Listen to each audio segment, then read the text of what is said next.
देखिए मैं आपको दो भाइयों की कहानी सुनाना चाहती हूँ। दो भाई कुछ ऐसे थे कि मैम, एक भाई था जिसका नाम था श्याम, ठीक है, और उसकी एक बहन थी। उस बहन का नाम क्या था? उस बहन का नाम था पूजा, ठीक है। इसका नाम क्या था? श्याम था। अब इन दोनों भाइयों की ज़रा इस कहानी को सुनो, तुम अपने आप समझ जाओगे हाथ क्यों कांपते हैं। दोनों भाई अपना गांव में रह करके तैयारी कर रहे थे, चाहते थे एसएससी में लग जाऊं, ठीक है। तैयारी उन्होंने शुरू करी, लेकिन घर पे हो नहीं पा रही थी, तो पिताजी से बोल करके बोले कि पिताजी आज तो मैं गांव छोड़ करके शहर में जाऊंगा, दिल्ली जा रहा हूँ या पटना जा रहा हूँ या एक शहर में जा करके रहने लगे। कह रहे मैं वहाँ जा करके तैयारी करूँगा, ठीक है। जब वो वहाँ पर चले गए अपना घर छोड़ करके, तो दोनों भाई बहन जा करके तैयारी करते हैं। सुन लेना आज इस कहानी को, तुम्हारे सारे प्रश्न जो हैं वो हल हो जाएंगे।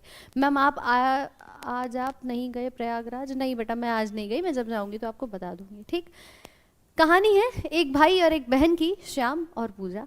दोनों ही अपना गांव छोड़ करके शहर में जाने लगे और शहर में जा करके बस गए। वहां जाकर अपनी तैयारी शुरू कर दी। एसएससी की तैयारी कर रहे थे और इसी के चलते, जैसा कि आप जानते हैं, शुरुआत में जब किसी की भी तैयारी शुरू होती है तो एक बहुत बढ़िया सा जोश बच्चों के मन में होता है, एक जुनून होता है कि अब तो मुझे दिन रात लगकर पढ़ाई करनी है, घर छोड़ करके आया हूँ, ठीक है। शुरुआत का 1 महीना बढ़िया रहा, कोचिंग ज्वाइन कर ली, लाइब्रेरी लगा ली, अपना घर पे तैयारी, सेल्फ स्टडी, सब कुछ बढ़िया चल रहा था।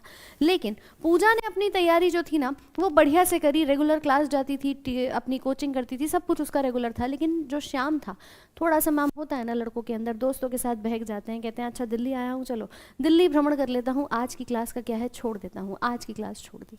इसी प्रकार से 1 दिन बीता, 2 दिन बीते, रोज़ अपनी क्लास छोड़ने लगा, सेल्फ स्टडी छोड़ दी और मैडम अपनी पढ़ाई को दरकिनार कर दिया।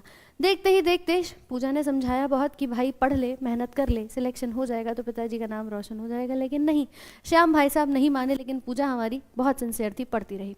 जैसे जैसे पूजा अपनी पढ़ाई करती रही, अचानक से 5-6 महीने बीत गए देखते ही देखते, और दिन आ गया आपके एसएससी के एग्ज़ाम का।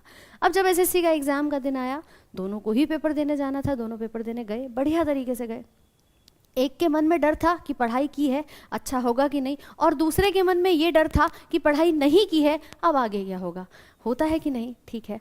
चलो भैया दोनों पेपर देकर आते हैं, और पेपर देके आने के बाद समय बीतते ही बीतते उनका रिजल्ट आ जाता है। अब जिस दिन रिजल्ट आया, पिताजी भी गांव से आ गए, पिताजी भी घूमने आए हुए थे कि चलो दिल्ली का थोड़ा हम भी भ्रमण कर लें। पिताजी के सामने जैसे ही रिजल्ट आया, अब सोचिए किसकी हालत बुरी होगी मैम, श्याम की या पूजा की? आप ही मुझे कॉमेंट करके बता दो जल्दी से, फटाफट से, किसकी हालत बुरी होगी? मैम पिताजी सामने बैठे हैं और हमारा रिजल्ट आ चुका है, पीडीएफ खोल रहा हूँ। पूजा बड़े प्यार से कि ठीक है चलो, डर उसको भी था, हाथ उसके भी कांप रहे थे, लेकिन वो अपने रिजल्ट को खोल कर देखती है और उसका सिलेक्शन लिस्ट में नाम था, और ये इसी हालत में भागता हुआ नजर आया। क्यों? पढ़ाई तो करी नहीं थी, रिजल्ट में नंबर आना नहीं था, पता था पिताजी से कुटाई से अच्छा है पहले ही भाग जाऊं।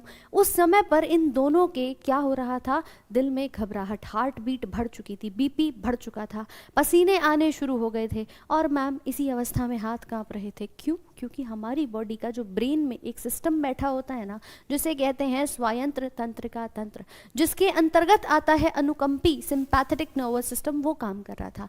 कई बार सुना होगा ना, एड्रेनलिन रश हो जाता है जब हम बहुत ज़्यादा एक्साइटेड होते हैं, हम बहुत ज़्यादा खुश होते हैं, ठीक है, या हम बात करें बहुत ज़्यादा घबराए हुए होते हैं। तो ऐसी अवस्थाओं में क्या होता है कि आपकी बॉडी के अंदर अचानक से ये सारे सिम्टम्स नज़र आते हैं, और ये कौन संभालता है? हमारा ब्रेन संभालता है। तो अपने आप हुआ। कभी ऐसा काम ऐसा तो नहीं होता ना कि मैम आप जानबूझ करके कर रहे हो, ये अपने आप है, बॉडी अपने आप रिस्पॉन्ड करती है कि जब तुम्हें पता है कि भैया किसी से लड़ाई होने वाली है, या जब आप पहली बार एरोप्लेन में बैठते हैं, फ्लाइट में बैठते हैं, तो लगता है ना कुछ अजीब सी घबराहट होती है।